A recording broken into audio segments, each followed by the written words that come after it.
কাছেও বলছি, যে কয়জন বসছো বন্ধু, নষ্ট হইও না বাপ। বন্ধু আমার, দোস্ত আমার, তুমি নষ্ট হইও না।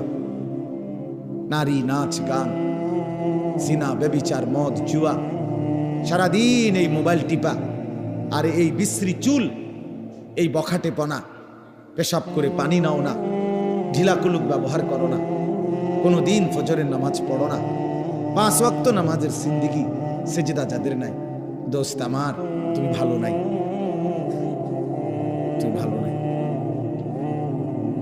তুমি বহুত আগেই আলোর পথ হারায় ফেলছো, গন্তব্য হারায় ফেলছো, তুমি রাস্তা ভুলে গেছো, রাস্তা ভুলে গেছো, ভুল পথ ধরছো। কোরআন কারীমের মধ্যে আছে, আল্লাহ তাআলা বলেন, ওয়ালা তাকরাবুজ জিনা, আমার বান্দা জিনা ব্যভিচারের কাছেও যেও না, ইন্নাহু কানা ফাহিশা, নিশ্চয়ই জিনা ব্যভিচার